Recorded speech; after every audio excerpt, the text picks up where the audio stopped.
오늘 함께 나누실 말씀은 로마서 1장 14절서부터 17절까지 말씀입니다. 우리가 다 함께 찾으셔서 또 앞에 보시고 하나님의 말씀을 한 목소리로 함께 읽으시겠습니다. 로마서 1장 14절부터 17절까지 말씀입니다. 함께 읽으시겠습니다. 헬라인이나 야만인이나 지혜 있는 자나 어리석은 자에게 다 내가 빚진 자. 그러므로 나는 할 수 있는 대로 로마에 있는 너희에게도 복음 전하기를 원한다. 내가 복음을 부끄러워하지 아니하노니 이 복음은 모든 믿는 자에게 구원을 주시는 하나님의 능력이 되리라. 먼저는 유대인에게요 그리고 헬라인에게요. 복음에는 하나님의 의가 나타나서 믿음으로 믿음에 이르게 하나니 기록된 바 오직 의인은 믿음으로 말미암아 살리라 한과 같습니다. 아멘. 잠시 기도하겠습니다. 사랑의 주님 감사합니다. 우리를 위해 죽으신, 우리를 위해 모든 것을 아낌없이 쏟아주신 주 예수 그리스도의 사랑에 감사하며 하나님 그 예수 그리스도를 알기 원하고 그 하나님의 사랑들을 저희가 깨달아 알기를 원합니다. 오늘 성령께서 우리에게 지혜를 주시고 주를 알지 못하는 자들은 말씀이 선포되는 가운데 저들의 마음을 만져주시고 허물어 주셔서 주 예수 그리스도가 누구인지 알게 하시고 주를 고백함이 있게 하나님 도와주시기를 원합니다. 또 연약했던 믿음들이 다시 한번 주 예수 그리스도의 이름 앞에 강건해지는 시간 되게 도와주시기를 원합니다. 예수 그리스도 이름으로 기도드립니다. 아멘. 할렐루야. 자, 여러분 한 주간 동안 편안하셨어요? 이제 보니까 다들 이제 돌아온 것 같아요. 복귀를 다 하고 왔습니다. 아직까지 안 돌아온 학생들은 없죠? 네, 우리 서로 옆에 앞뒤에 좀 바라보면서 인사를 좀 나눌게요. 한 주간 동안 잘 지내셨습니까? 이렇게 서로 좀 인사를 나누겠습니다. 자, 오늘도 역시 로마서 1장 후반부의 말씀을 함께 나누시겠습니다. 예전에 어떤 분이 큰 사고로부터 자신을 구해 주시고 목숨을 달리하신 분의 자녀를 지극정성으로 돌보아 주던 그런 분을 뵌 적이 있습니다. 자신의 목숨을 구해 주신 그분에게 갚을 수 없는 은혜를 입었기 때문에 살아가는 동안 그분이 남겨 놓으신 유가족, 어린 자녀들에게라도 마치 그분께 대하듯 갚을 수 없는 그 사랑을 조금이나마 갚아드리고 싶다고 말씀하시면서 자신의 남은 삶 동안 정성껏 자신이 할 수 있는 모든 것으로 그 자녀를 돌보고 계셨던 그분이 오늘 말씀을 준비하면서 생각이 잠시 났습니다. 여러분, 우리가 예수 그리스도를 만나고 변화된 크리스천들이 가지는 공통된 감정이 있습니다. 그것은 감사가 첫 번째이고 감사와 더불어서 빚진 자의 마음입니다. 여러분, 이 감사와 빚진 자의 마음, 다시 말하면 감사와 부담감 이런 것인데 어찌 보면 어울리지 않는 역설처럼 들릴지 모르겠지만 받은 사랑이 나의 목숨이나 그보다 더 크고 귀한 그 무엇인가라면 내가 감히 할 수 있는 수많은 감사를 드려도 갚을 수 없는 것을 알기 때문에 이것이 마음의 빚이라는 부담감으로 남게 될 것입니다. 복음을 경험한 크리스찬들은 늘 이 빚진 자의 마음을 가지고 이 세상을 살아갑니다. 하나님이 자신에게 대해서 어마어마한 사랑에 대해서 느끼는, 자신에게 쏟아주신 그 사랑에 대해서 느끼는 감정이고, 그래서 이 사랑이 그 사람의 가슴과 눈과 영혼에 가득히 스며들어 있습니다. 사람은 영적인 창조물이기 때문에 만나서 대면해 보면 그 사람의 마음을 어느 정도 느낄 수 있습니다. 얼마나 마음에 따뜻함이 있는지, 이 마음에 무엇인가 있는지 그 사람과 몇 마디 이야기를 나눠보면 알 수 있어요. 성경은 이것에 대해서 이야기합니다. 누가복음 6장 45절에서 예수님께서 이런 말씀을 하십니다. 선한 사람은 마음에 쌓은 선에서 선을 내고 악한 자는 그 쌓은 악에서 악을 내나니 이는 마음에 가득한 것을 입으로 말함이라. 그 마음에 예수 그리스도의 사랑에 대한 감격과 하나님에 대한 빚진 자의 마음이 들어있는지 아닌지는 그가 이야기하는 대화 속에, 대화 중에 그의 입으로 나오는 말을 통해서 또 그의 눈을 통해서 이것이 드러납니다. 저도 한때는 별로 선해 보이지 않는 제 눈 때문에 고민했던 적이 참 많습니다. 제 눈이 좀 날카로워 보이지 않습니까? 그래서 이게 어떨 때는 사랑이 잘 전달되지 않는 경우도 있어요. 눈으로 좀 사랑을 잘 전달해 보려고 이렇게 쳐다보면 상대방이 눈을 피하기도 하고, 그래도 지금은 그나마 많이 나아진 듯해요. 지금 많이 나아진 듯합니다. 별로 여러분들이 동의하지 않은 것 같은 그런 분위기지만, 하여간 여기서 오늘 본문 로마서 1장 14절에 나오는 빚진 자라는 단어의 헬라어의 의미에는 반드시 갚아야 하는 것이 있는 사람에 대한 법정적인 의미를 담고 있어요. 이 원래 헬라어의 의미에는 내가 해서 되고 안 되고 하는 것이 아니라 내가 스스로의 판단으로 대상을 선택하고 또 할 수 있고 없고 그런 선택적인 것이 아니라 보편적이고 필수적인 것이라는 것입니다. 여기서 빚졌다는 것의 빚의 실제는 복음이에요. 그래서 바울은 고린도전서 9장 16절에서 이렇게 얘기합니다. 내가 복음을 전할지라도 자랑할 것이 없음은 내가 부득불 할 일입니다. 만일 복음을 전하지 아니하면 내게 화가 있을 것이로다. 자, 여기서 부득불이라는 단어가 나오는데 이것은 내가 스스로 벗어버릴 수 없는 것이라는, 바로 반드시라는 필연성을 담고 있는 단어예요. 내가 만난 예수 그리스도, 그분께서 내게 하신 일에 감격해서 바로 그 복음의 증인으로 살아가는 것입니다.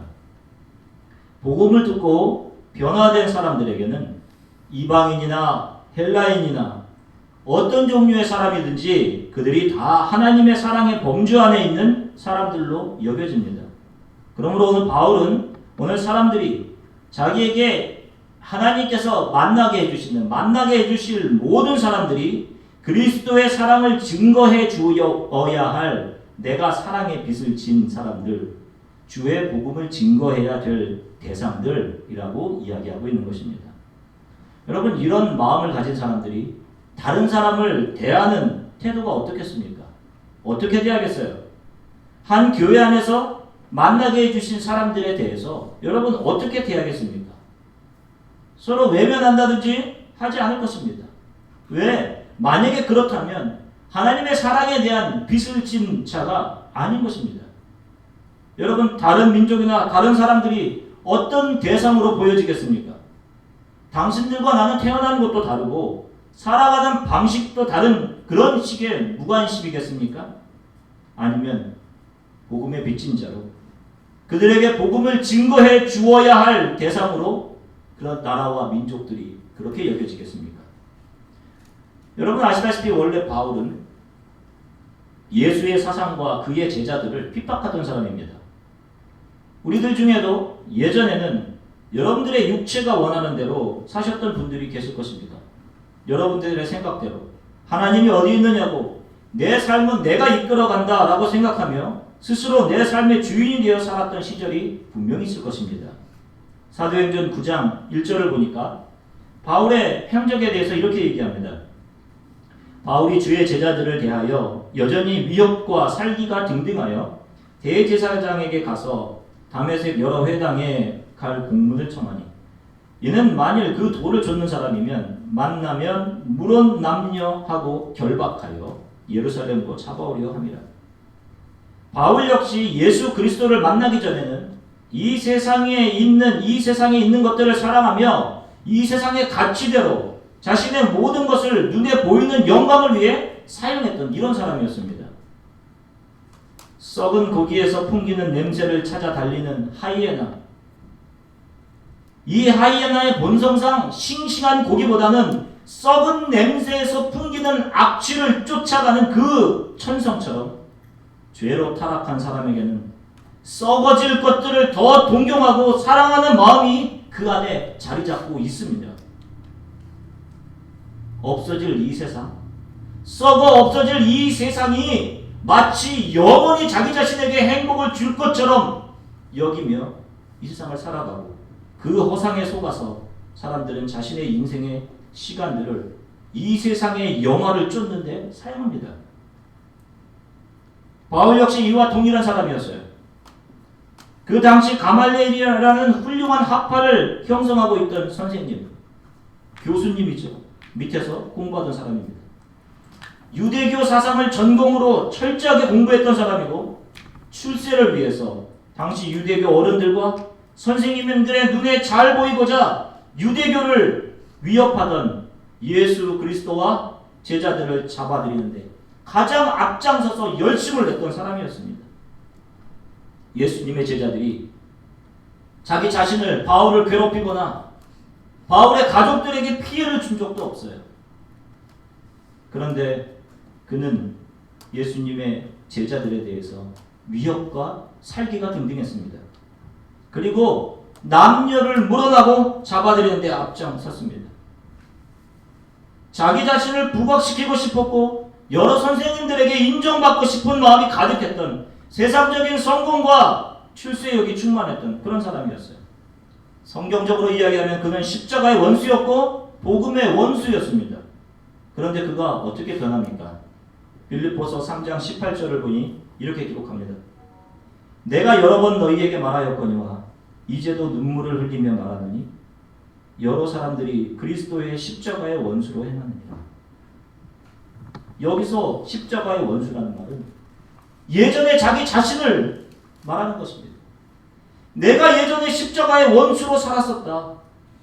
그러나 예수님을 만난 후 그런 삶이, 내가 그렇게 살았던 삶이 영화로운 삶이 아니고 성공을 쫓아가던 삶이 아니고 예수 그리스도의 십자가의 원수로 살아가는 것이었구나.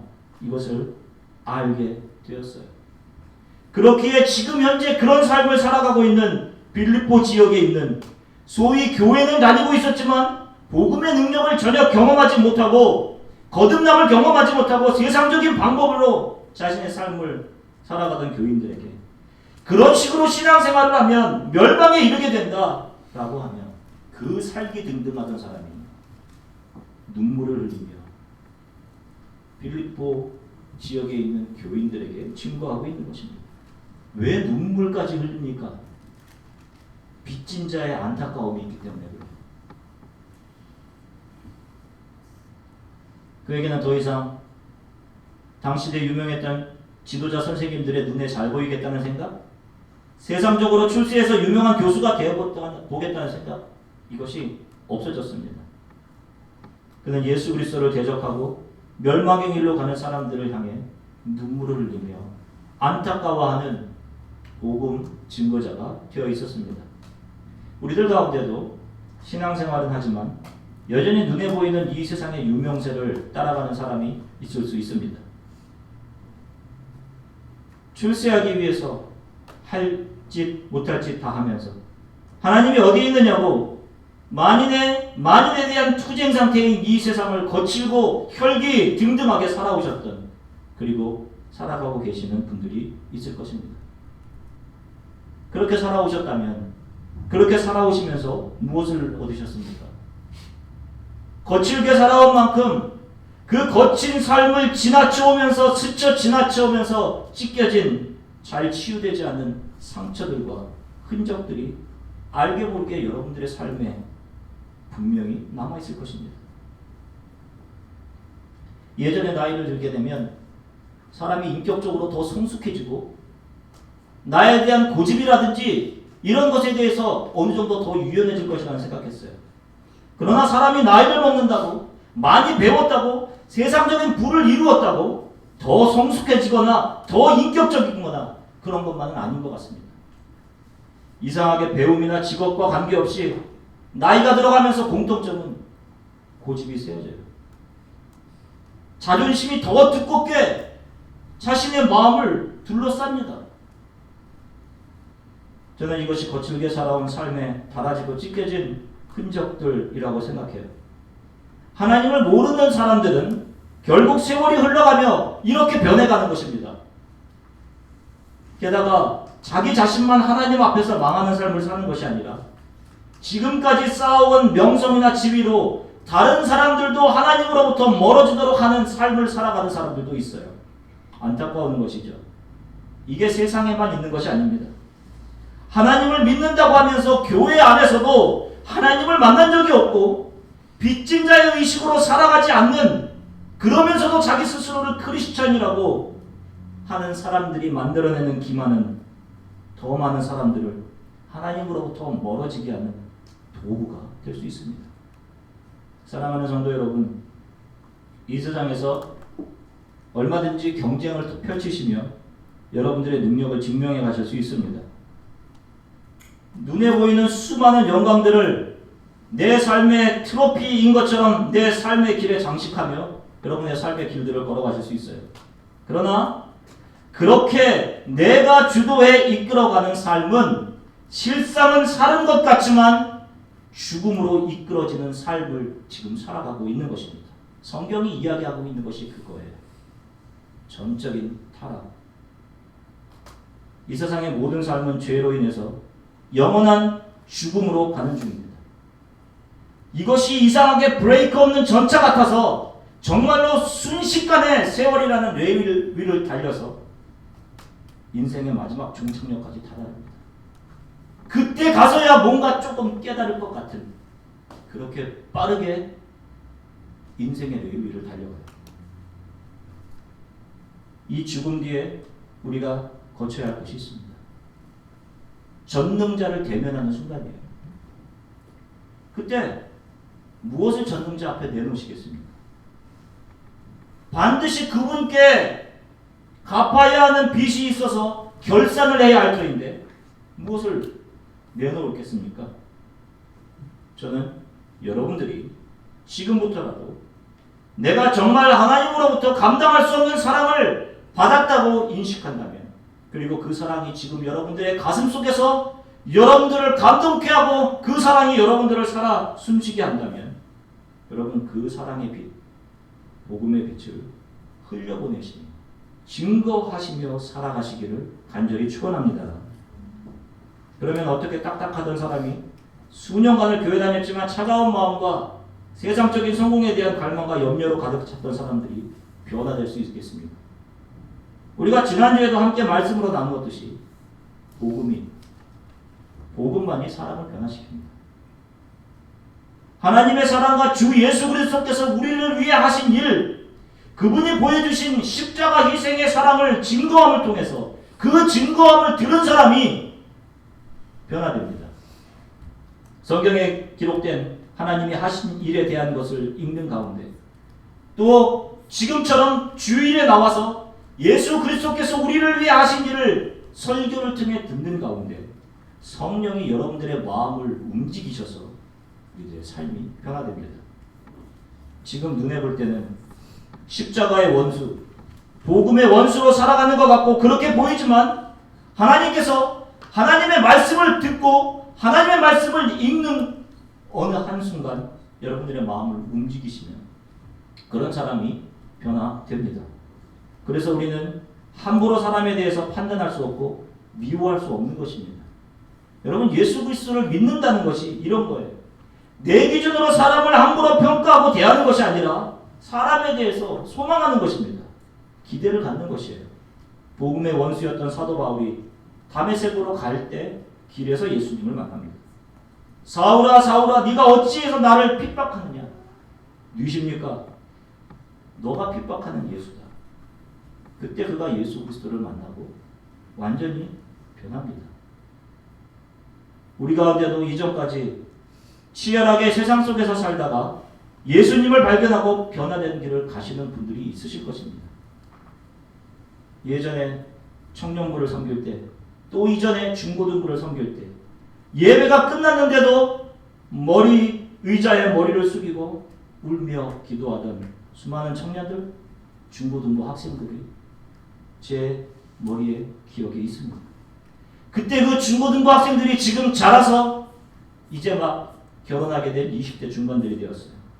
그리고 그때 그 청년들이 변해서 잡을 잡고 미국과 한국 땅 곳곳에 흩어져 있습니다. 지금도 그들이 하나님의 사람으로 나라와 민족들을 가슴에 품고 살아가고 있음을 볼 때 하나님의 말씀을 증거하는 증거자로서 마음이 그렇게 기쁠 수 없어요. 사도 바울도 예수님 만나기 이전과 이후를 어떻게 비교할 수 있습니까? 다메섹 도상에서 예수 그리스도를 만난 체험이 없는 사도 바울을 생각할 수 없어요. 사도 바울이 디모데 전서 1장 13절에서 이런 고백을 합니다. 내가 전에는 회방자고 핍박자요 포행자였으나 도리어 긍휼을 입은 것은 내가 믿지 아니할 때에 알지 못하고 행하였습니다. 우리 주의 은혜가 그리스도 예수 안에 있는 믿음과 사랑과 함께 넘치도록 풍성하였다. 자신을 변화시킨 것이 무엇인고 하니 주의 은혜가 그리스도 예수 안에 있는 믿음과 사랑과 함께 나에게 넘치게 임하였음을 알고 이것으로 인해 자기 자신이 변하게 되었다라고 말하는 것입니다. 선봉지향적이고 차가웠던 바울이 변했다면 이것은 저와 여러분들 누구에게나 마찬가지일 것입니다. 복음은 사람을 변화시킵니다. 이 복음을 깨달은 사람들이 갖게 되는 마음은 감사와 더불어 빚진 자의 의식입니다. 너무 많이 받았기에 너무 감당할 수 없이 받았기에 혹시 여러분 세상에서 돈을 빚지고 갚지 못해서 전전긍긍하는 사람의 마음을 조금이나마 이해하십니까? 이게 정말로 불안하고 잠이 오지 않습니다. 갚을 날이 가까워 올수록 더 그래요. 성경이 이야기하는 것은 바로 이런 부담감, 바로 영적인 부담감을 가지라는 것입니다. 사도 바울이 그랬던 것처럼 복음으로 변화된 다음에 복음에 빚진 자라는 생각을 했습니다. 그래서 마음에 부담이 있었어요. 오늘 본문 14절을 보니까 이렇게 이야기합니다. 헬라인에게나 야만이나 지혜 있는 자나 어리석은 자에게 내가 다 빚진 자다 라고 이야기합니다. 빚진 자의 의식을 가지고 살아간다는 것이 바로 이것입니다. 나 같은 죄인도 변화되었는데 이 복음이 누구인들 변화시키지 못할까? 복음 앞에 변화되지 못할 사람은 없다. 이런 확신을 가지고 복음을 증거하는 삶을 살아가는 것입니다. 저는 지금도 우리 교회를 보면 여러 성도들이나 청년들 가운데 저보다 오히려 신앙적으로 훨씬 더 확고하신 분들이 있어요. 여러분, 복음으로 저와 여러분들 같은 형편없는 사람들도 이렇게 변화되는데 다른 어떤 사람이 변화되지 않을 사람이 있겠습니까? 복음은 씨앗입니다. 가져다가 우리가 뿌리는 것입니다. 그러면 성령께서 그 다음을 일하시는 것이에요. 교회 안에서 교회 개혁을 위한 논쟁을 하든 교회가 어떻게 하면 깨끗해질까 하는 토론을 하든 개혁주의니 복음주의니 운운하고 성경의 문맥이 어떠느니 성경이 어떻게 편집됐느니 이런 논쟁들을 합니다. 여러분, 성경은 논쟁을 위해서 쓰여진 책이 아닙니다. 지적인 만족을 위해서 마음껏 재단해도 그렇게 해도 되는 책이 절대로 아니에요. 논쟁을 하든 토론을 하든 글을 쓰든 논문을 쓰든 다 해도 됩니다. 그러나 그것과 동시에 반드시 해야 될 일이 있습니다. 자신의 시간과 물질을 희생하면서 복음을 증거하면서 그런 일을 하면 됩니다. 복음을 증거하면서 정말로 교회 안에서 십자가의 원수로 행하는 사람들이 어떤 사람인 줄 아십니까? 교회의 발전이 어떻고 부흥이 어떻고 교회가 어떻게 해야 깨끗해져야 한다고 이야기하고 예수님 사랑한다고 이야기하고 별의별 소리 다 하면서 주를 위해 자기 자신을 희생하지 않는 사람들입니다. 11조가 신약시대에는 의미가 없다라고 하면서 자기 자신은 물질로 하나님의 일을 협력하는 일을 하지 않습니다. 자신을 위해 모든 시간들을 자기 마음대로 사용하면서 교회의 본질이 어떠느니 이런 이야기를 합니다. 그거는 정말로 회칠한 무덤 같은 바리새인적인 위선에 불과한 거예요.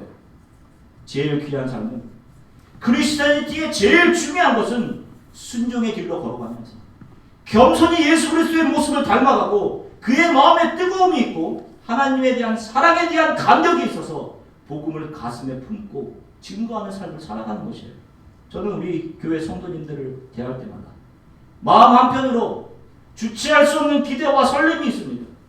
우리 가운데에서도 정말로 힘든 상황에서도 자신의 연약함을 알고 하나님의 뜻대로 바로 서려고 애쓰는 참 신앙인들이 우리 가운데 있습니다. 가장 힘들 때 하나님의 방법이 아니라 저렇게 지금 앞이 안 보이고 답답한데, 목사인데도 답답한데 하나님 앞에 기도하면서 하나님의 뜻대로 바로 서려고 하는, 세상의 방법이 아닌 날마다 자기의 몸을 쳐서 복종시키는 신앙의 방법을 택하는 성도들과 청년들이 우리 가운데 있어요. 이들을 하나님께서 어떻게 사용하실지, 이들을 통해 세상이 얼마나 위로를 받고 예수 그리스도의 사랑이 이들을 통해 증거될지 생각하면 가슴이 설렙니다. 복음 안에서 변화된 저와 여러분들이 그 복음의 빚진 자의 마음을 가지고 여러분들의 남은 삶을 살아가게 되기를 간절히 소망합니다. 복음을 증거하지 않는 그리스도는 가짜입니다. 복음을 경험하지 못한 것입니다. 사람을 만나면 이 영혼을 어떻게 하나님 예수 그리스도를 만나게 할까? 주님 지혜를 주십시오 하는 간절함이 있어야 할 것입니다. 여러분들 안에 큰 소망이 있게 되기를 간절히 소망해요. 우리들 가운데 어떤 분은 아직 복음이 들어가지 않은 나라들, 우리가 지금 지원하고 있는 파푸아뉴기니, 캄보디아, 오지, 그런 한 나라, 어떤 사람들에게는 그런 나라들이 평생에 한 번 가봐야 될 여행지 목록에 조용히 기록되어 있는 그런 나라들, 그런 나라들을 여러분들의 가슴에 복음으로 품고 그런 나라들을 책임지는 그런 사람들이 우리 교회 가운데 나타나게 되기를 간절히 소망합니다. 작게는 지금 이곳에서 영적으로 힘들어하는 우리 성도들과 청년들을 돕고 기도하면서 다시 일으켜 세우는 일들을 하실 분들이 나오기를 기대하고, 크게는 한 나라와 민족을 가슴에 품고 하나님 제게 주신 탤런트로 나라와 민족을 위해 사용하겠습니다 하는 그런 성도들이 나오게 되기를 주 예수 그리스도의 이름으로 간절히 축원합니다. 잠시 함께 기도하겠습니다. 여러분들이 지금 오늘 교회에 나온 것은 제가 볼 때는 여러분들 그냥 나오지 않았습니다. 여러분들의 마음에 무엇인가가 있기 때문에 교회에 나온 것이에요.